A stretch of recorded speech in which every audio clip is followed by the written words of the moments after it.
Katanya dulu pernah bangun gereja ya? Bukan bangun gereja, beli gereja, tapi habis itu dijadiin masjid. Iya. Ada gereja, karena udah nggak boleh kebaktian di tempat kan, akhirnya gereja jual. Kok bisa gereja dijual gitu? Kalau masjid boleh jual nggak? Masya Allah. Kalau di Islam masjid kan rata-rata wakaf ya, Iya. rata-rata lah. Jadi nggak boleh dijual. Nggak boleh dijual. Kalau gereja ini bisa dijual karena sebenarnya itu milik pribadi. Itu pelangi kok. Pelangi, ini namanya apa? Pelangi bukannya kaum LGBT. Mohon maafkan aku, wahai sayangku. Mohon maafkan aku, wahai kawanku. Lahir batinku, maafkan aku. Ku segera Assalamualaikum, sudah bersama Need a Talk lagi di episode Ramadan hari ini. Bersama dua tamu spesial lagi. Ini yang pertama ada Kodonditan. Assalamualaikum warahmatullahi wabarakatuh. Waalaikumsalam warahmatullahi wabarakatuh. Masya Allah. Dan selanjutnya ini ada Sobi kita, Habib Hasan. Alhamdulillah. Tapi itu mentalnya Gimana? kebuat dari apa itu kok? Kok berani banget setiap orang tuh diajak debat gitu di podcastnya? Nah gini, kalau kita berani ngajak orang debat, modal utama kita kan pertama kali kan kita harus menguasai materinya. Kalau kita nggak nguasain materi, mau mental kita sekuat apa, jatuh-jatuh nanti kan kita jadi kayak pelongo-pelongo gitu ya. Iya. Nah, jadi sebelum kita ngajak debat yang udah jelas bidangnya ini, bidangnya agama dan khusus untuk agama kekristenan, ya kita harus menguasai materi dulu. Kalau nggak nguasain materi ya susah. Nah makanya saya sampai kumpul-kumpulin kitab-kitab mereka, kita pelajarin sejarah mereka, kita pelajarin kapan terbentuk dan sebagainya gitu lah. Nah, ketika kita punya bukti yang sudah bisa dilihat atau dipegang begini, ya itu kan jadi kan buat kita kan tenang. Karena apa? Kita nggak perlu emosi karena kita udah punya buktinya gitu. Nanti mereka mau ngomong gimana kita tinggal tunjukin gitu. Bang.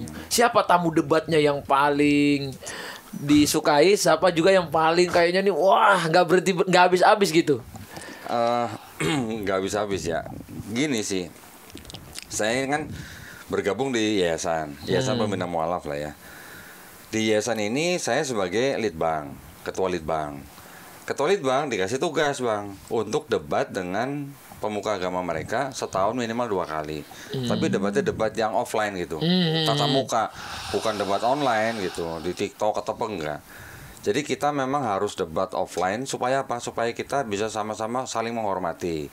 Kita bisa saling buka-bukaan kitab. Kita bisa saling istilahnya pembuktian lah depan mereka gitu lah. Nah, di dalam perdebatan seperti itu buat kita tuh kita bukan mau cari musuh. Kita sedang mau edukasi gitu. Buat yang nonton, yang muslim kita harapkan iman akidah mereka tambah kuat. Masya Ya. Allah. Tapi kalau buat yang belum muslim, saya sebutnya belum muslim nih. Insya Allah mereka jadi muslim ya. Amin. Kita doa jadi muslim. Kalau buat penonton yang belum muslim, kalau mereka mau menjemput hidayah, itu bonus buat kita. Gitu. Amin. Gimana menurut Habib kalau dengan perdebatan tapi orang jadi masuk Islam itu boleh nggak sih dalam Islam berdebat? Masya Allah. Jadi kalau saya alhamdulillah dulu belajar juga dari orang tua saya, dan itu juga tertera di dalam Al-Quran dalam surat An-Nahl ayat 125, bahwasannya Allah Subhanahu wa taala berfirman, "Serulah engkau kepada Tuhanmu." Maksudnya berikanlah dakwah kepada orang-orang untuk mengenal Allah Azza wa Jalla dengan penuh hikmah, dengan penuh pelajaran dan penuh dengan kebaikan. Dan jika mereka melakukan perdebatan, maka sampaikanlah dengan hal yang baik. Jadi Allah Subhanahu wa taala pun mengajarkan Nabi Muhammad SAW dan kita selaku umatnya untuk memberikan kaidah-kaidah yang baik mengenai agama Islam, untuk menyeru kepada kebaikan. Dan kenapa bisa jadi perdebatan? Karena ada pro, ada kontra. Ada yang senang, ada yang tidak senang. Ada yang merasa agamanya sudah paling benar, ada yang merasa agamanya sudah paling benar. Karena itu Kodonditan ini sangat luar biasa. Beliau memiliki landasan yang mungkin banyak orang Islam tidak punya, yaitu kitab-kitab dari agama Kristen ya, dari agama Kristen yang mereka punya benar-benar landasan mereka, yang mungkin kita orang Islam juga nggak belajar Bible, tapi beliau belajar Bible, belajar Al-Quran. Jadi punya dua ilmu yang sangat luar biasa. Beliau gabungkan jadi berdebat berlandaskan agama dan juga berlandaskan agama Kristen. Gue demen nih Habib nih. Nah, kan. Kenapa teman? Kenapa Kenapa? teman? Karena dia nyebut kitabnya orang Kristen dengan sebutan Bible. Oh. Emang Kenapa? Masih banyak teman-teman kita, saudara-saudara kita, bahkan ustadz gitu ya, nyebut kitab mereka dengan sebutan Injil. Paham sekali. Injil sudah tidak ada. Ini berarti udah sefrekuensi ini. masuk. Makanya tadi waktu aku Masuk. panggil Koko ini kayaknya ini sefrekuensi sama Habib. Makanya tadi aku bilang wah harus sama Habib Hasan. Mohon izin, Bib. Tadi saya tambahin, kan Habib tadi udah kasih kan surat An-Nahl 125. Di Quran juga Allah SWT sendiri juga memberikan instruksi yang spesifik tentang debat. Di Quran surat Al-Ankabut 46 Bib, ya kan? Janganlah kamu berdebat dengan ahlul kitab, ada kecualinya nih, kecuali dengan cara yang paling baik. Masya Allah. Bagaimana caranya yang paling baik? Nah, kita makanya debat tatap muka. Kita sediain tempatnya, kita sediain kamar makan yang enak, yang baik buat mereka. Mereka datang makan tidur enak, tinggal debat sama kita udah. Transportasi kita tanggung dan segala. Itu kan baik gitu loh. Nah, tapi dalam perdebatan itu kita juga punya aturan yang ketat, ya, Bang ya. Aturannya apa? Tidak boleh menghina lawan debat pribadi, nggak boleh.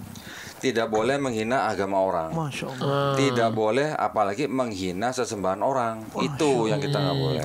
Nggak boleh memaksa juga kan dia harus pindah atau gimana? Enggak sama sekali enggak. Justru lawan debat kita itu kan hanya untuk bertukar argumen, ya kan? Bukan untuk memaksakan atau mengintimidasi, apalagi sampai maksa orang masuk agama kita, enggak. Nggak Sama boleh, sekali enggak. benar, Itu benar. jauh. Kita sama sekali nggak punya keinginan atau apa untuk memualafkan lawan debat kita, sama sekali enggak. Nah. Tapi maksud saya gini, Bang. Kalau ada orang nonton debat itu terus dia memeluk Islam, ya itu bonus buat kita. Masya Allah. Nah kalau kita lihat kan kita ini tinggal di negara Bhinneka Tunggal Ika, yang kita menghargai perbedaan, hidup berdampingan dan lain-lain begitu kan Bib. Kalau yang aku lihat juga kan istilahnya kepercayaannya banyak, budayanya banyak, bahasanya banyak, dan itu semua beragam. Kalau dalam Islam sendiri, Bib, ada nggak sih cerita-cerita yang menggambarkan pada zaman dahulu Nabi Muhammad ketika hidup berdampingan seperti apa sih, kayak kita zakat itu atau kita berbagi ataupun sedekah itu ke orang non muslim itu seperti apa sih Bib? Masya Allah. Bismillah. Jadi kalau di zaman Nabi Muhammad SAW dulu, Sorry Bib, ininya naikin dikit bunyi dia. Nah, jadi kalau di zaman Nabi Muhammad SAW dulu, Nabi Muhammad itu tidak pernah membeda-bedakan agama. Maksudnya, oh dia Kristen tidak boleh dibantu, oh dia Yahudi. Majusi, Yahudi tidak boleh dibantu. Tidak seperti itu. Selama dia membayar zakat, maksudnya dia membayar jizyah, selama dia membayar tempat dia tinggal itu di agama Islam, mentaatinya, maka boleh kita berlaku baik dengan mereka. Malah harus melindungi. Dan harus dilindungi. Masya Allah. Itu Islam. Itu Islam. Karena itu negara Republik Indonesia ini adalah negara yang paling persis seperti di zaman Rasulullah SAW dulu. oh begitu? Iya. Bukan malah di Arab Bib? Di Arab itu masih ada. Orang nggak berani menyuarakan, orang nggak berani keluar dan sebagainya, masih ada. Tapi kalau di Indonesia semuanya saling dirangkul satu dengan yang lain. Itu luar biasa. Tetangga non muslim tetap berlaku baik. Rasulullah SAW dulu juga begitu. Tetangga non muslim tetap beliau berbuat baik, tetap beliau berbuat arif, berbuat adil.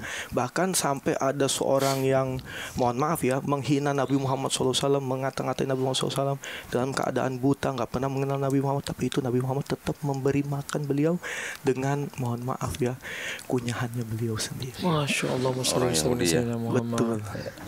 Itu sangat luar biasa. Jadi ini yang alhamdulillah di negara kita, walaupun beragam, ada agama Hindu, ada agama Kristen, ada agama Islam, tapi semuanya bersatu padu untuk membanggakan dan juga membawa negara yang lebih baik lagi ke depannya.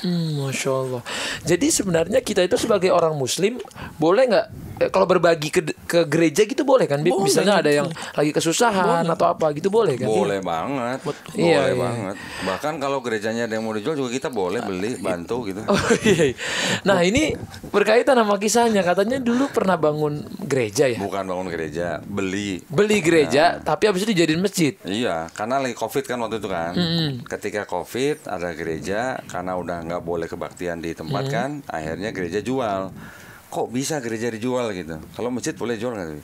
Masya Allah. Kalau di Islam masjid kan rata-rata wakaf ya, Iya. rata-rata lah. Jadi nggak boleh dijual. Nggak boleh dijual. Kalau gereja ini bisa dijual karena sebenarnya itu milik pribadi. Nah, cuman dapat izin untuk beribadah gitu loh. Waktu itu pas COVID gereja ini kosong, akhirnya dijual. Terus kita beli. Nah, pas kita beli baru kita tahu oh ternyata dulu gereja itu dibangun di situ. Tapi di desa itu orang Kristennya cuma satu rumah. Cuma satu rumah 5 orang. Masya Allah. Sebenarnya boleh nggak kalau begitu? Menurut aturan pemerintah begitu? Nggak boleh. Nggak boleh. Minimal itu harus ada berapa? 90 tanda tangan. Nah, 90 tanda tangan orang warga Kristen atau dapat 60 tanda tangan warga sekitar gitu. Nah, itu kan pasti dilanggar. Kita ketika beli baru tahu oh ternyata di desa ini cuma ada satu keluarga Kristen gitu. Nah, tapi akhirnya terus kita serahkan ke MUI di setempat, akhirnya diserahkan ke kepala desa setempat jadi masjid. Namanya Masjid Isa Al-Masih. Masya Allah, keren banget ya. Ini beneran? Beneran Ini aku. itu adanya di desa Gentan, Subhanallah. Gentan Ganti Warno, Klaten, Jawa Tengah. Masjid Isa Al-Masih. Masya Allah ya, luar biasa. Oh, waktu kita mau kasih nama Masjid Isa Al-Masih, kita minta pendapat dari Ustadz Abdul Somad dulu. Boleh nggak nih? Oh boleh, alhamdulillah Masya kita Allah. pakai. Kecuali kalau mungkin yang satu lagi ya. Hah? Yesus Kristus. Iya, baru nggak boleh ya. Sebenarnya gini, Yesus Kristus, Isa Al-Masih itu sebenarnya adalah kan orang yang sama. Betul.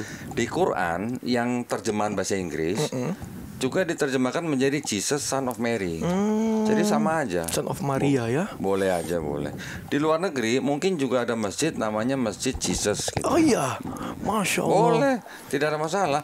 Karena kan Jesus, Isa, Iso, Yesua itu kan hanya nama, paralisasi nama. Tapi orangnya tetap satu ya. Orangnya sama.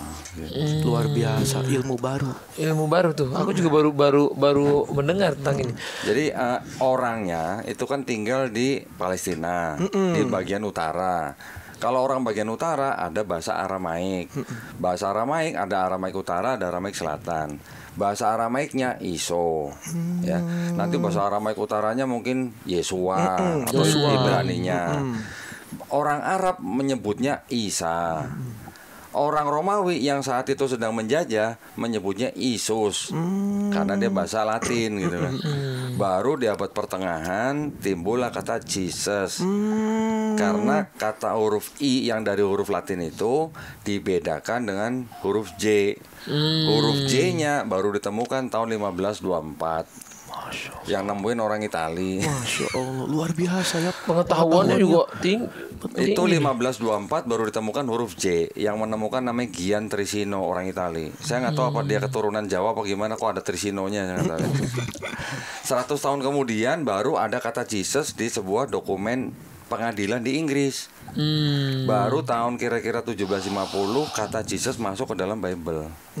Nah, semenjak itulah di dalam Bible sekarang namanya jadi Jesus. Ke Indonesia jadi Yesus. Ke Cina jadi Yesus gitu. Oh, begitu ya. Jadi tergantung Beda-beda. tempat. Tapi kalau Beda-beda. awal mula namanya Aslinya Iso. Iso. Karena dia kan orang yang tinggal di Palestina daerah utara yang berbahasa Aramaik. Gitu. Isu. Orang berbahasa Arab nyebutnya Isa. Iya, betul. Oke. Tapi respon masyarakat sekitar gimana, Kodondi? Waktu gereja tiba-tiba jadi masjid begitu. Masyarakat di desa situ. Iya, masyarakat itu. Alhamdulillah mereka senang sekali malah. Masya Allah. Ketika kita serahkan ke Pak Lurah, terus Pak Lurah membuat DKM baru masyarakat di situ senang sekali. Dan kita baru tahu bahwa ternyata dulu gereja itu dibangun di situ ya melalui apa ya istilahnya penyimpangan prosedur. Penyimpangan prosedur. Ya karena kan prosedurnya untuk bangun rumah ibadah tadi 90 tanda tangan warga sekitar yang agama itu atau dapat 60 tanda tangan warga sekitar untuk dapat pembangunan itu. Begitu juga kalau masjid. Iya. Sama harus ada tanda tangan begitu juga. Iya. Itu udah dari peraturan pemerintah. Iya. Ketika kita beli, orang situ baru ngomong, ini dulu waktu bangun orang Kristennya cuma satu rumah. Masya Allah. Terus waktu kebaktian setiap minggu yang datang orang-orang Kristen dari luar kota. Setiap datang 2-3 mobil gitu. Nah kalau begitu berarti kan rumah ibadah itu dibangun di desa itu sebenarnya bukan untuk warga desa itu, tapi ada tujuan apa gitu. Apa tujuannya? Tujuannya untuk penginjilan lah gitu aja. Tujuannya sebenarnya ya untuk mengajak orang desa itu masuk gereja itu. Tujuannya sebenarnya gitu. Itu tahun keberapa Kodon di Mu'alaf pada saat masjid? Saya membangun masjid itu? Saya sama teman-teman beli masjid itu kira-kira tahun 2022 kalau nggak salah ya. Baru. Berarti kira-kira tahun ke-8. Jadi Mu'alaf. Iya, berarti setelah 8 tahun tuh udah banyak pergerakan buat agama. Tapi saya mau nanya satu hal, boleh nggak? Boleh Bib. Jadi kalau misalkan kalau di dalam Islam kan masjid itu wakaf. Wakaf tuh artinya kan berhenti dari kepemilikan, berhenti dari dijual belikan, berhenti dari diwariskan dan lain sebagainya. Itu semua halayak untuk masyarakat, untuk umat Islam beribadah di sana. Tapi kalau di agama Kristen sendiri Kristen enggak ada, bukan sistem wakaf. Dia sistemnya milik pribadi atau milik yayasan. Nah, jadi dia bisa SHM, bisa HGB. Oh, jadi kayak kepemilikan rumah gitu. Rumah ya? Ya kayak gedung biasa gitu. Bisa diperjualbelikan. Oh iya. Jadi contoh misalnya, satu keluarga, dia pendeta, dia ingin merintis sebuah gereja di sebuah tempat. Ketika rame ya dia bertahan di situ. Kalau bisa di jalan terus sampai anaknya bisa sekolah STT meneruskan orang tuanya. Tapi kalau sepi dia bisa jual, dia bisa pindah. Gitu. Begitu ya. Baru tahu saya. Iya, baru tahu. Keren juga ya, bisa nomaden. Bisa begitu. Iya ya. Bisa. Tapi awalnya apa sih yang bikin kok Dondi ini tiba-tiba gua pengen ke Islam terus gue pengen ikut berdakwah juga gitu. Kan maksudnya ini jarang gitu ya. Betul. Udah jadi mu'alaf tapi berdakwah dengan caranya Kodondi sendiri begitu. Karena gini, dulu waktu mempelajari agama-agama sebelum saya memilih Islam, kan saya mempelajarin dulu, termasuk saya mempelajarin ulang kitab saya gitu. Ketika saya mempelajari ulang kitab saya, terus saya akhirnya menemukan, oke, ini ada kejanggalan. Terus saya milih Islam. Setelah saya memilih dari beberapa agama, ketika saya baru masuk Islam, saya kan jaga-jaga dong. Jangan sampai nanti saya ditanyain sama keluarga nggak bisa jawab gitu. Oke, Nah, paham. jadi karena belajar ulang, jadi keterusan gitu. Keterusan. Setelah itu, setelah berapa tahun, nah, waktu saya baru-baru masuk Islam itu saya ingat saya juga punya guru seorang Habib. Masya Allah. Almarhum Habib Haidar Alwi. Masya Allah. Tapi dia Habib kampung di Pelabuhan Ratu. Juga dia nggak mau keluar ke Sukabumi, medsos gitulah. Di Cikidang. Cikidang Sukabumi. Nah, setelah itu nggak lama saya kan sering nonton video-video debat gitu kan. Akhirnya saya menerjemahkan video-video debat orang-orang Islam Kristen yang debat di Inggris gitu. Di Inggris ada sebuah taman namanya Hyde Park.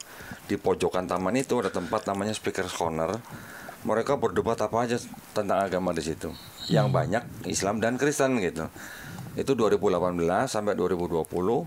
Sampai akhirnya saya masuk ke Yayasan Pembina Mu'alafah Tauhid. Jadi malah keterusan gitu. Jadi akhirnya kita jadi nyebur sekalian jadi kristolog gitu. Nah, berkenaan dengan kristolog, kan kita mempelajari ilmunya disebut dengan kristologi. Orangnya disebut dengan kristolog gitu kan. Buat kita ilmu kristologi itu adalah dakwah tauhid. Karena kita mengajak orang untuk bertauhid gitu. Untuk mengenal Allah ya. Mengenal Allah. Kristolog orangnya siapa kristolog paling hebat di seluruh dunia? Masya Allah. Siapa itu kau? Rasulullah. Masya Allah, Rasulullah SAW. Ketika Rasulullah berurusan dengan orang Yahudi, orang Nasrani, yang diomongin kan juga kristologi sebenarnya. Mengajak mereka bertauhid. Gitu. Mengajak mereka mengenal Allah yang Mengenal sesungguhnya, Allah, iya. yang hakiki. Rasulullah SAW. Betul. Masya Allah. Jadi ketika kita melakukan dakwah kristologi, kami menganggap kami mengikuti dakwah Masya Nabi. Allah. Gitu. Keren banget ya. Mengajak Keren, orang keren. bertauhid gitu. Benar-benar. Dengan cara yang baik gitu ya. Dengan cara paling baik, bukan baik, yang paling baik. Paling baik, Masya Allah.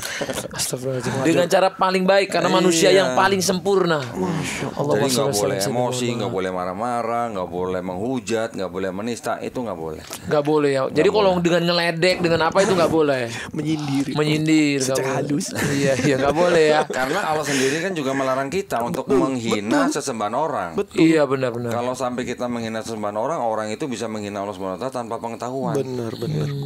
Subhanallah. Ya. Subhanallah. Jadi ini input baru juga ya Beb ya. Iya, saya juga orang pesantren baru tahu. Iya. Nah, Bib, gini Bib, santri-santri Habib itu juga saya kalau boleh usul Iya. itu juga dibekali dengan ilmu kristologi. Kenapa?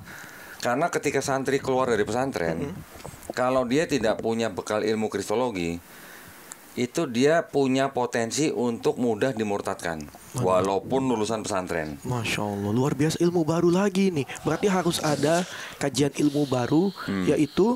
Kristologi. Tapi sebenarnya begini, saudaraku Pak Haji, saya di kuliah S2 itu juga sama, diajarin Bible juga. Saya juga Oh, gitu. Usuludin atau kristologi? kalau saya di Magister Agama waktu itu di Perguruan Tinggi Ilmu Al-Quran. Jadi satu mata pelajaran itu menerjemahkan Bible. Oke. Iya, tapi saya juga dalam hati ngapain sih ini kita belajar. Nah, gini. Nah, Bib. ini makanya Nih. yang harus kita luruskan ini. Gini Bib, dengan kita belajar ilmu kristologi, itu kita itu paling tidak kita bisa membentengi iman dan akidah orang Islam. Yang pertama. Yang kedua, dengan ilmu kristologi ini juga bisa membawa orang-orang di luar Islam, khususnya dari Kristen yang sedang cari kebenaran untuk masuk Islam dengan kristologi. Saya bisa beberkan nih kenapa bisa begitu gitu. Karena gini, Oke. di dalam kitab mereka ini walaupun bisa bongkar pasang, ya, Bongkar pasang tuh kayak gimana ya? Kayak mainan gitu, bongkar pasang. sama kelompok mereka itu bisa bongkar pasang. Menarik nih. Contoh, pernah lihat ini? Kok itu pelangi kok. Pelangi, ini namanya apa? Pelangi bukannya kaum LGBT. Nah, LGBT ya ini berarti ya. iya nih, namanya Maksudnya? apa? Bib. Bible untuk gay. Nah, jadi mereka bisa bongkar pasang Bible mereka sesuai dengan kelompok mereka. Oh, begitu. Oh. Ya. Jadi semaunya dia gitu maksudnya. Ini Bible sebenarnya berasal dari Bible yang namanya King James Version. King James Version diterbitkan tahun 1611 di Inggris, yang nyuruh namanya King James, Raja James pada waktu itu. Raja James itu sebenarnya dia adalah seorang bisex. Mengerikan sekali. Dia punya istri, tapi dia juga punya teman-teman gay. Sama teman-teman gaynya dia dipanggilnya bukan King James tapi Queen James. Oh, makanya di Bible ini tulisannya Queen James. Jadi Bible ini disebutnya The Queen James Bible. Oh, begitu. Nah, Bible ini dibuat oleh kelompok LGBT itu tujuannya apa? Untuk menghindari misinterpretasi terhadap homofobik. Jadi ada yang diubah-ubah gitu. Terjemahannya ada yang diubah-ubah untuk menghindari misinterpretasi homofobik. Selain ini juga ada Bible, saya punya cuma saya nggak bawa, Bible Negro namanya. Negro, orang-orang Nigeria maksudnya. Bukan. Jadi Bible Negro itu ternyata adalah sebuah Bible yang disusun oleh orang-orang Inggris, orang Inggris ya. Kira-kira di pertengahan atau di awal abad 19 untuk apa? Untuk diberikan kepada budak-budak kulit hitam di daerah kolonial mereka. Bedanya apa dengan Bible yang lain-lain? Bedanya di dalam Bible itu kalau dalam misalnya surat A misalnya, misalnya ada pasal 50 pasal, dikurangin jadi tinggal 20 pasal. Ada surat ini ada 40 pasal 0. Ada surat ini ada 30 pasal jadi 5 gitu. Jadi bisa bongkar pasang begitu Gunanya untuk apa itu? supaya budak-budak kulit hitam yang mereka kasih Bible tidak berontak gitu. Jadi untuk brainwash mereka ya. Untuk mengendalikan populasi juga Mengendalikan bisa. populasi. Itu juga bisa. Tapi saya mau nanya satu hal, boleh nggak kok? Di dalam agama Kristen sendiri sebenarnya, mohon maaf, biseksual, homoseksual, LGBT itu sebenarnya dibolehkan atau tidak? Secara kitab mereka nggak boleh. Sebenarnya nggak boleh. Nggak boleh. Tapi kan dia bikin kitab itu. Ya, itu kan udah perbuatan kelompok yang terpisah. Secara kitabnya nggak boleh. Malah dikutuk, dilaknat gitu istilahnya. Coba buka kok, saya pengen tahu.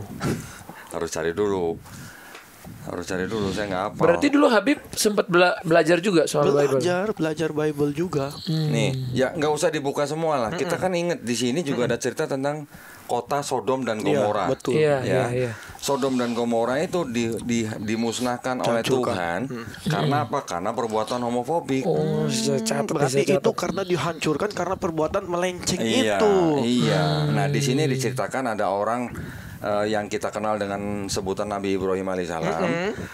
Nabi Ibrahim alaihissalam di sini di Bible ini diceritakan nego sama malaikat yang diutus untuk menghancurkan Sodom dan Gomora. Oh, maksudnya negosiasi lah. Negonya apa? Kalau ada sekian orang yang soleh di kota itu, boleh nggak? Jangan dihancurin. Jangan gitu. sampai kena lah Jangan azab sampai ini, kena. azab Tuhan ini. Iya, nego, tapi akhirnya sampai dihancurkan. Nah, di dalam kota yang di Sodom Gomora itu ada yang disebut keponakannya Abraham. Kita kenal dengan sebutan Nabi Lut alaihissalam. Oh iya, betul. Ya.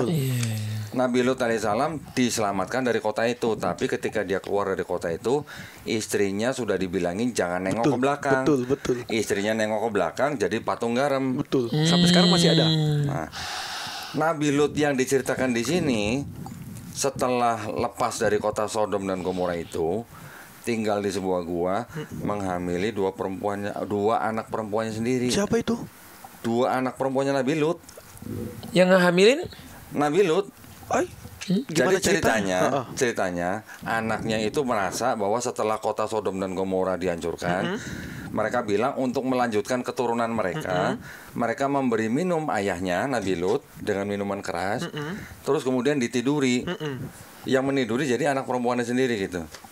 Tapi itu bagaimana ceritanya? Bener apa enggak itu? Loh, ini kan cerita di sini. Oh, cerita di sini. Oh, cerita di sini. Saya cerita di sini. Oh, kaget kirain di dalam sejarah Islam. Makanya gini, kalau kita tidak tahu isi kitab mereka, kalau kita dituduh misalnya, Habib, di dalam Habib kan Quran banyak cerita tentang nama nabi-nabi. Betul. Dari 24 nama nabi yang ada di Quran Habib, itu kan juga ada di kitab ini. Berarti Quran jiplak Bible dong, Bib. Jawabnya gimana? Kalau Al-Quran itu kan datang dari Rasulullah SAW, datang Ya. dari Allah Azza wa Jalla. Kalau orang Islam ini kan klaim Quran murni firman Allah. Ya. Tapi di dalamnya ada 24 nama nabi-nabi yang ada di kitab sebelum ini, yang di sini. Kalau orang di luar Islam bilang, "Oh, berarti Quran jiplak Bible dong." Nah, kalau kita cuma bilang Quran murni firman Allah, itu Ya. kan klaim sepihak. Klaim sepihak. Tapi kalau jawabannya kok nih, saya Nah. pengen tahu nih. Karena Habib nggak tahu cerita di dalam betul, sini, betul. Habib jawabnya cuman karena Quran murni firman Allah. Betul. Kalau saya yang jawab gini, Habib, sebelum saya jawab saya tanya dulu.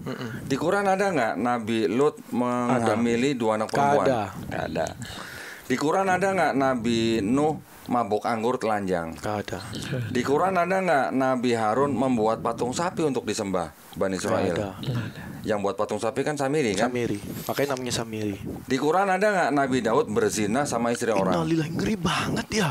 Ini sampai saya aja nggak tahu. Saya nggak tahu, saya juga nggak Benar, tahu. Itu terlalu astagfirullah. Seorang nabi yang maksum yang dijaga oleh Allah kok melakukan tindakan-tindakan asusila seperti ini. Makanya sebelum saya menjawab tuduhan itu, saya tanya dulu, ada nggak di Quran Nabi Daud berzina dengan istri orang? Nauzubillah mujalik kan? Nauzubillah min dzalik. Tidak ada. Dijaga oleh Allah. Iya. Di Quran ada nggak kisah Nabi Sulaiman alaihissalam musyrik? Gak ada. Pernah musyrik? Nabi. Astagfirullah. Nggak ada kan? Gak ada. Di Quran ada nggak kisah Nabi Ayub dicobai Allah terus kemudian menyalahkan Allah? Innalillahi wa inna ilaihi raji'un. Nggak ada kan? Bahkan nabi yang paling sabar, Nabi Ayub. Paling sabar menyerahkan semua urusan kepada Allah kan? Betul. Kalau 6 kisah itu di dalam Quran tidak ada, sedangkan di sini ada, Terus bagaimana bisa bilang Quran jiplak ini gitu maksud saya. Keren banget ya jawabannya ya. Kalau kita kan mengklaim secara sepihak bahwa ini firman Allah. Ya. Ternyata di sini ada cerita-cerita yang Karena mengkaji. tapi kalau di kita kok minta maaf, kalau di kita itu namanya Israiliyat. Iya. Jadi kisah-kisah Bani Israel, ceritanya begini-begini. Enggak, Nah, kalau itu Israiliyat kan hubungannya dengan hadis. Tapi kalau Quran kan ini kan istilahnya kan sudah menjadi yang disebut dengan kitab suci. betul. Kitab suci kalau dituduh menjiplak kitab ini, Sucinya di mana? jawaban saya tadi begitu. Kalau di Quran nggak ada kisah ini, yang di sini ada, lah tuh jiplaknya dari mana gitu. Kalau cuman ada kesamaan nama Nabi, nah baru kita bisa cerita begini, bahwa di dalam Quran nama-nama Nabi itu disebut lagi, ya. Artinya sebenarnya hanya dipakai oleh Allah SWT sebagai perbandingan untuk manusia belajar apa yang sudah dulu ditugaskan kepada nabi ini sudah sudah ada kejadian begini-begini, Peristiwa. begini-begini, itu sebagai bahan pelajaran manusia gitu.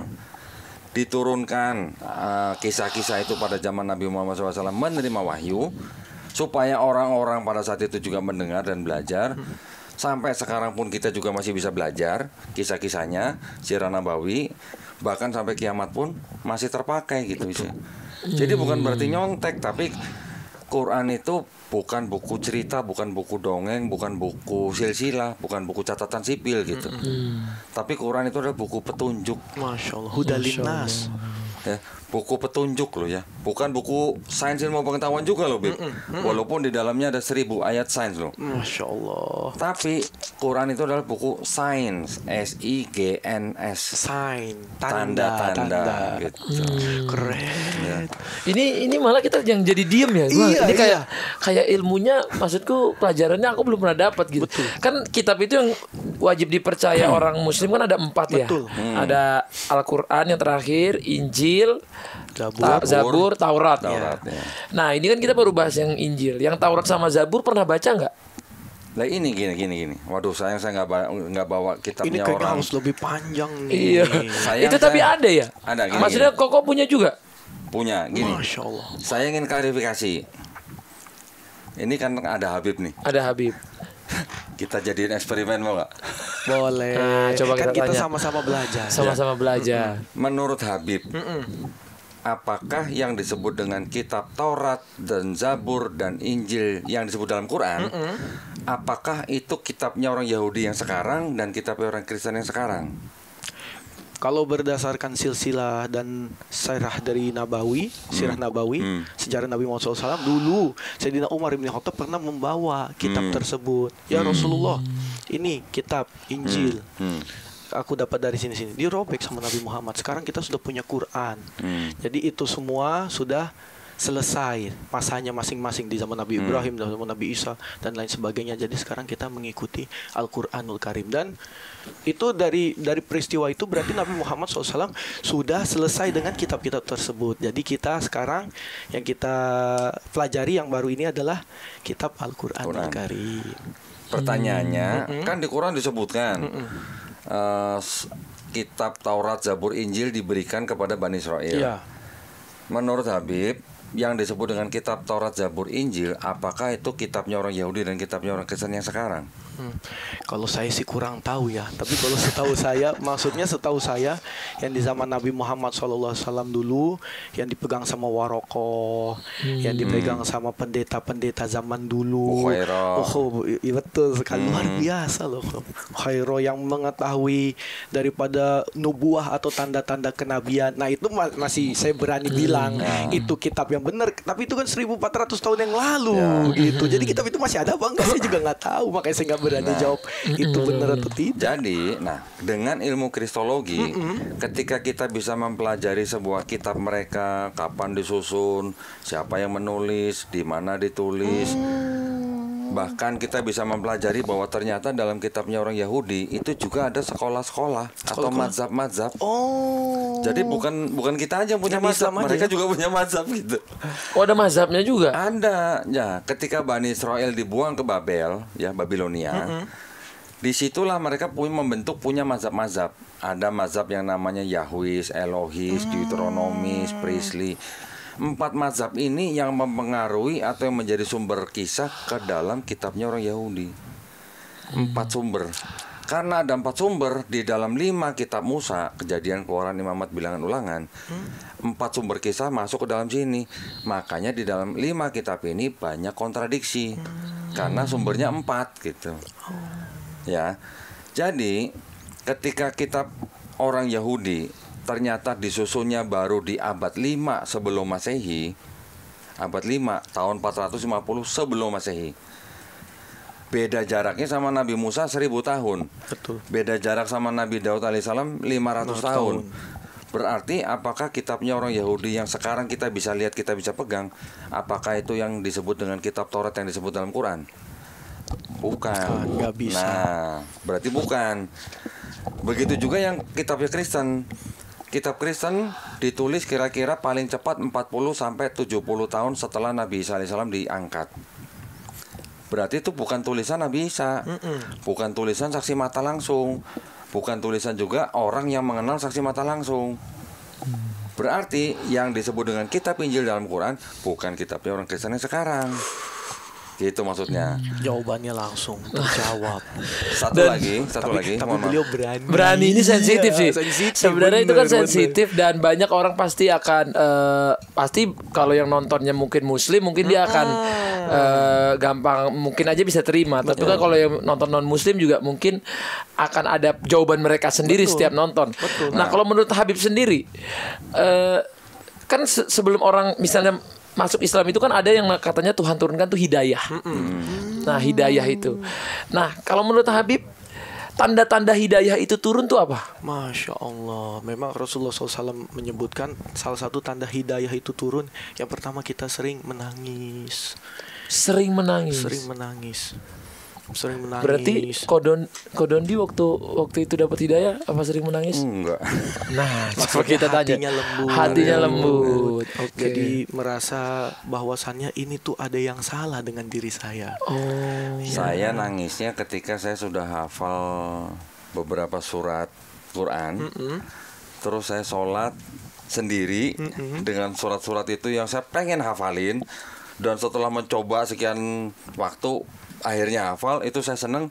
Saya sholat pakai surat itu, nangis itu. Nangis. Surat apa itu? Surat Al-A'la. Tapi setelah menangis itu imannya jadi semakin kuat. Iya.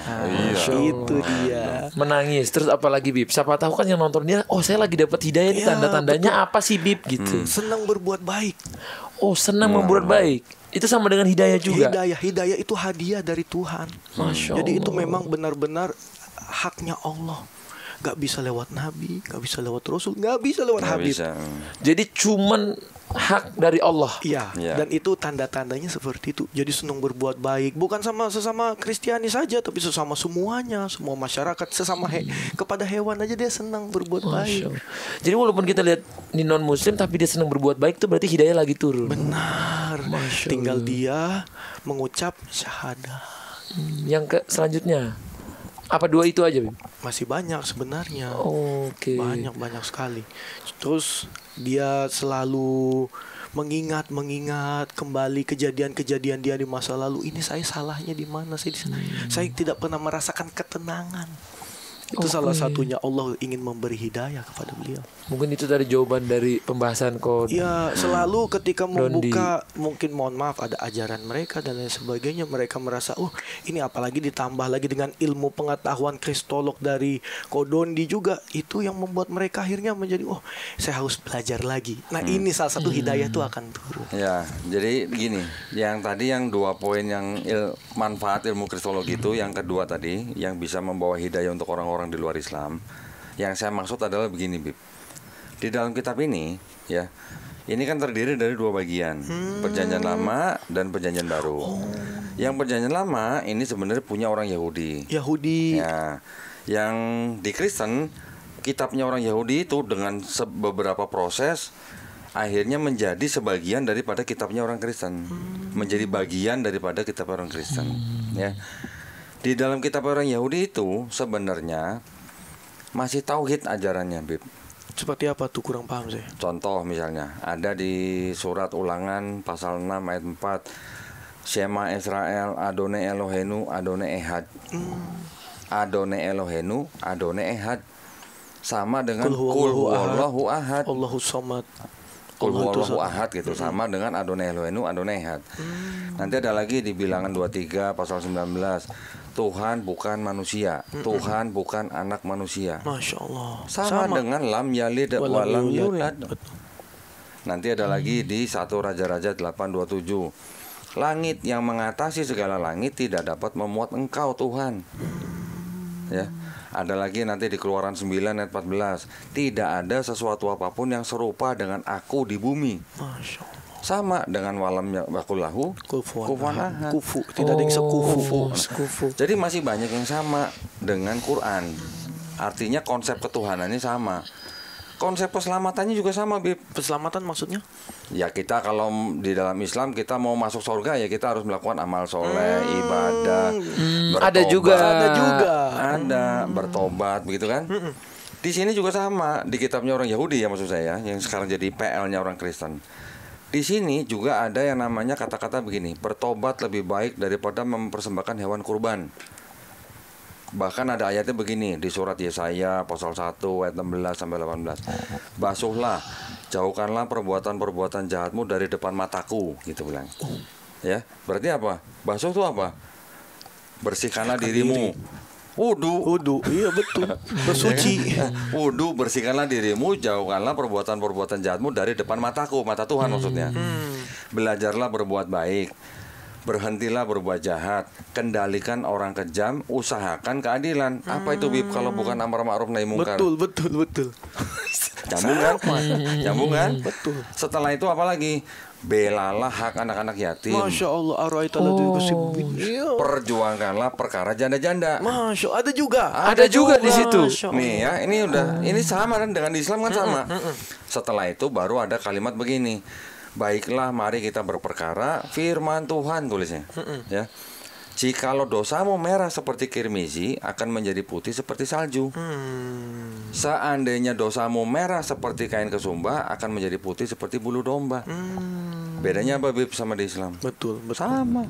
Nah, itu konsep ketuhanan, konsep keselamatan. Yahudi dan Islam sama. Cuman konsep kenabian mereka tidak menerima Nabi Muhammad SAW. Kenapa? Karena tidak berasal dari bangsa mereka. Tidak terimanya karena tidak berasal dari bangsa mereka. Iya. Tapi rabi-rabi Yahudi mengakui bahwa Nabi Muhammad SAW itu adalah seorang nabi. Cuman bukan untuk mereka gitu. Itu untuk bangsa lain gitu. Masya Allah. Ya. Nah makanya kalau kita lihat kan Kodondi ini kan yang disampaikan cara dakwahnya tuh berbeda juga dari yang lain nih. Aku belum pernah lihat juga nih. Jadi waktu aku lihat di podcast, cara apanya ya, cara dakwahnya berbeda. Nah tapi Kodondi sendiri di tengah masyarakat sekarang banyak penolakan kah atau malah banyak diserang atau gimana, ataupun dari yang berbeda agama sama Kodondi sekarang? Kalau yang berbeda agama beda-beda reaksinya. Oke. Ada yang ngelirik, cuma ngelirik doang gitu. Ada juga yang open, dia juga malah ngajakin ngomong, ngajakin ngobrol. Ada juga yang menghindar karena takut imannya goyang. Tapi ada juga yang begini, ini gara-gara Kodondi harus tanggung jawab. Kenapa? Saya orang Timur, saya dari kalangan orang Kristen. Tapi sekarang saya malah nontonnya video Kodondi, bukan videonya pendeta kata gitu. Jadi sekarang saya mau masuk Islam tapi saya takut dikeluarin dari kakak kata gitu. Loh, saya kan gini, kan kita kan berdakwah ini bukan untuk mengajak orang memualafkan siapa-siapa, enggak. Kita tidak boleh punya target begitu. Walaupun kita di Islam juga diwajibkan berdakwah, tapi kan kita hanya kita hanya disuruh menyampaikan walaupun hanya satu ayat. Ya. Bedanya dengan teman-teman yang dari kalangan Kristen, mungkin tidak semua Kristen, tapi ya masih banyak, itu mereka melakukan program kristenisasi. Ini masih dilakukan. Mungkin tidak semua kelompok, tapi masih jalan sampai sekarang. Bahkan di kalangan Kristen kan mereka juga punya sekolah tinggi teologi. Namanya STT. Di dalam STT mereka belajar Islamologi. Oh begitu ya. Oh, jadi ada juga. Malah mereka belajar Islam, kita yang orang Islam nggak belajar Kristologi. Kristologi. Di STT itu mereka memang ada pelajaran Islamologi. Oke. Tapi mereka ketika belajar Islam kenapa nggak masuk agama Islam? Nah, inilah bedanya. Mereka belajar Islamologi itu tujuannya apa? Karena kebanyakan ya, mungkin tidak semua, kebanyakan STT itu punya syarat untuk mahasiswa untuk lulus harus bisa memurtadkan sekian orang. Oh, ada targetnya. Ada, ada yang 3 orang, ada yang 5 orang, bahkan saya pernah ketemu mantan misionaris ada yang ditargetkan minimal 20 orang. Selama dia hidup. Selama dia kuliah. Oh, selama kuliah. Kalau dia lulus, Kalau dia mau lulus, dia harus bisa memurtadkan sekian orang gitu. mengerikan sekali. Nah, Ditarget. sekarang kalau mereka juga belajar begitu, kita yang orang Islam, kalau kita nggak belajar begini, kita punya potensi untuk dimurtadkan oleh mereka. Potensinya maksudnya lebih mudah dimurtadkan oleh mereka. Gitu maksudnya. Makanya tadi seperti santri-santri yang di pesantrennya Habib itu juga menurut saya penting diberikan ilmu kristologi. Betul. Ya. Karena Atau pelajaran baru. ilmu kristologi itu bukan ilmu untuk menjadi Kristen, bukan. Betul. Tapi ilmu yang mempelajari agama dan akidah mereka supaya kita tahu posisi Islam di mana gitu. Jadi kita tidak mudah dimurtadkan gitu. Ini Koko sempat belajar bersama misalnya Habib-Habib yang lebih Habib-Habib besar ataupun ustadz-ustadz ataupun ulama-ulama, udah sempat ngasih tahu belum tentang apa yang Koko Don dipelajari ini? Beberapa sudah, tapi belum semua lah, belum banyak. Kira-kira waktu itu responnya seperti apa ketika belajar sama Bagus. ulama? Alhamdulillah, saya juga makanya sudah dipanggil ke beberapa pesantren. Jadi kadang-kadang begini, Habib itu malah yang undang saya. Habib. Ya, insyaallah. Gara-gara nonton di YouTube, Habib itu ngundang saya gitu. Saya suruh datang ke pesantren, ngasih ilmu kristologi ke santri-santri. Jadi kan mereka masih usia-usia yang belasan tahun. Bahkan kalau tadi bilang paling tua 23 tahun, itu masih usia-usia yang rentan. Kan rentan kan? Apalagi kalau nanti ada urusan pacaran. Masya Allah. Apalagi kalau nanti ada Astagfirullah. urusan medsos. Betul. Itu yang paling banyak dipakai untuk memurtadkan orang Islam. Nah, tapi kan kita di Indonesia ini kan hidupnya berdampingan, berdampingan, saling menghargai. Nah, kalau menurut Kodondi sendiri, apa arti hidup berdampingan ini? Hidup berdampingan itu artinya kita harus bisa bertoleransi. Betul. Islam harus bertoleransi nggak? Harus. Apanya dulu? Mungkin apa yang mereka lakukan nggak usah kita ganggu. Nah, itu Agama yang mereka nggak usah kita usik, tapi Ya. apa yang kita percayai kita yakini, Ya, kita itu- kerjakan. Lakum itu dinukum yang waliyadin. namanya itu yang namanya toleransi ibadah. Hmm. Betul, kita tidak boleh mengganggu agama orang lain, betul. Tapi kalau toleransi akidah boleh nggak? Contohnya. Contohnya, Mengucapkan selamat Natal. Pinter banget ini. iya iya. Benar. Itu toleransi nggak? Ya akan jadi perdebatan di banyak jadi, orang. maksud saya, kita Islam memang dituntut untuk bertoleransi. Kita memang harus bertoleransi dengan saudara-saudara kita yang lain. Terutama adalah toleransi yang berurusan dengan ibadah. Tapi kalau toleransi yang akidah itu kita sama sekali nggak boleh toleransi. Bagus. Contoh lagi, nikah beda agama. Betul. Ya itu nggak bisa. Tapi saya mau Itu nanya nih, nggak usah agama, negara pun melarang gitu. Saya mau Ya, tanya, ya, tadi gitu. kan kau bilang toleransi soal akidah. Tapi kalau pandangan kau sendiri itu mengucapkan selamat Natal boleh atau enggak? Kalau saya ngikut yang tidak mengucapkan, Siapa yang tidak mengucapkan? saya Islam. Saya mengikuti pendapat ulama yang melarang mengucapkan selamat Natal kepada kaum Kristiani. Kalau menurut Habib, kalau menurut Habib, ikut yang mana? Kalau saya, mohon maaf dulu saya pernah dididik sama orang tua saya. Ditanya sama sama ayah saya Habib Sogab bin Mahdi. Nabi Muhammad dulu mengucapkan Natal atau tidak? Dan apakah agama Kristen sudah ada belum di zaman Nabi Muhammad? Ada. Nabi Muhammad mengucapkan Natal nggak ketika mereka merayakan hari kebesaran mereka? jawabannya Tidak. Karena itu kita ikutnya Nabi Muhammad SAW. Nah, itu. Yang saya tahu gini, Bib. Jadi kesepakatan ulama itu tentang mengucapkan selamat Natal itu tergantung di mana umat Muslim itu tinggal. Oh begitu ya. Jadi kalau dia umat Islam itu tinggal di daerah yang mayoritas Kristen, orang Islam masih boleh mengucapkan selamat Natal, tapi harus dengan syarat dan ketentuan berlaku gitu. Artinya kita harus menjaga akidah, keyakinan bahwa kita tidak mengucapkan atau tidak meyakini Tuhan lahir sebagai manusia gitulah.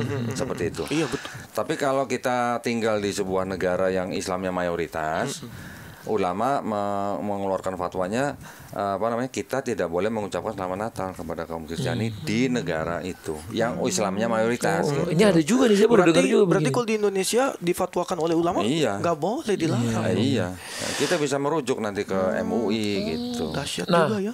kalau menurut Habib sendiri, ini mungkin kita udah di akhir-akhir ya, karena kan kita 5 menit lagi udah buka puasa. nih. Lanjut aja sampai tengah malam. Jangan dong. Ini gini. Saya malah dapat ilmu baru loh. Iya, Bener maksudnya loh, kita belajar malah di lagi. sini yang jadi hostnya Habib, saya jadi co-host.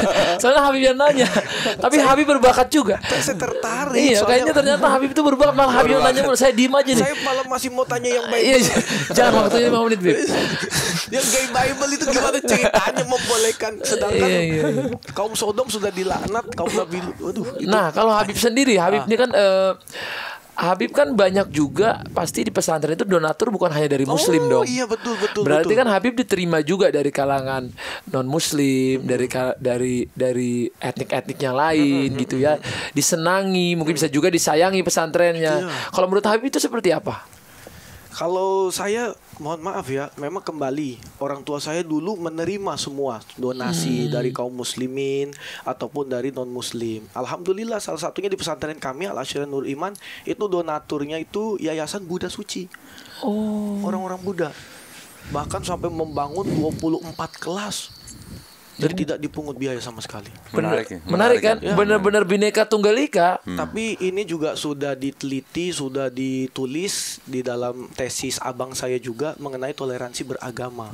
Jadi memang dalam kajian Al-Quran boleh menerima daripada pemberian orang non-muslim selagi tidak untuk memurtadkan kita. Boleh. Dalam untuk hubungan kebaikan, hubungan toleransi beragama itu boleh. Nah itu tadi seperti disampaikan, makanya saya tertarik nih tema ini.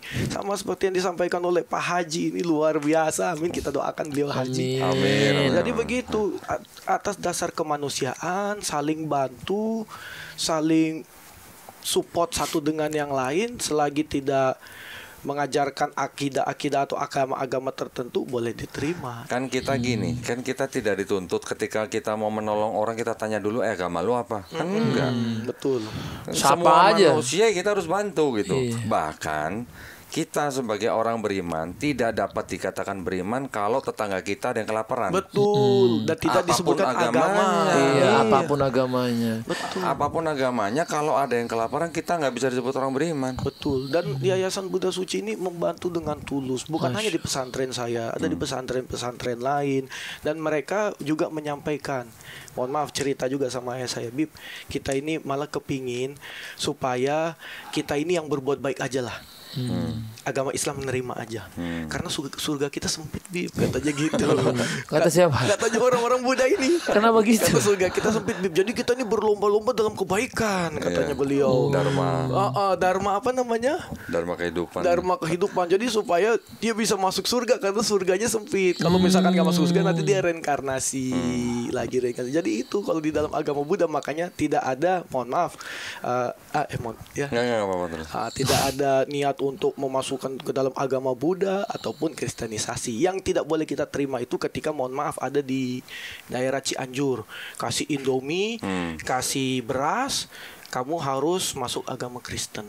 Nah itu yang tidak itu boleh nggak kita boleh. terima. Dan itu ada banyak satu kampung sampai Masih ada yang begitu ya? Masih. Dan kita pun nggak boleh begitu juga kan, Bib. Kita Kita, nggak misalnya boleh berbagi begitu. sama orang muslim, Nah. tapi harus nggak pindah gitu, nggak boleh kan. Dan Gini. kita membantu juga, jangan kita maksa dia untuk masuk agama kita juga. Kita Gini. seperti Nabi Muhammad SAW. Ada aturan pemerintah. Ada aturan pemerintah. Kalau yang paling tinggi kan Undang-Undang Dasar 1945, ya kan?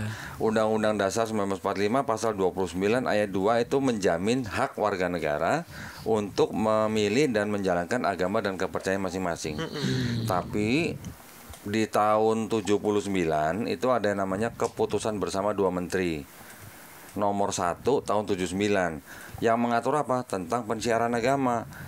Di dalam bab 3 pasal 4 di Kepber 2 Menteri Agama itu disebutkan dilarang mensiarkan agama kepada orang atau kelompok yang sudah beragama. Ada aturannya ya. Cara-caranya apa aja ditulis masing-masing. Misalnya memberikan brosur, majalah, pamflet, barang cetakan, yang tujuan akhirnya untuk mengajak orang itu masuk agama atau buku gitulah. Nanti memberikan bantuan, sembako, apapun yang juga tujuannya untuk mengajak orang itu masuk agama mereka. Itu nggak boleh. Itu ada aturannya sebenarnya. Tapi kalau hanya membantu, kita terima nggak apa-apa. Tapi setelahnya itu biasanya kalau mereka sudah ngasih, nanti mereka bikin penghiburan namanya. Penghiburan itu apa? Kayak orang nyanyi-nyanyi, tapi nyanyi-nyanyinya yang dinyanyikan lagu-lagu mereka. Di mana?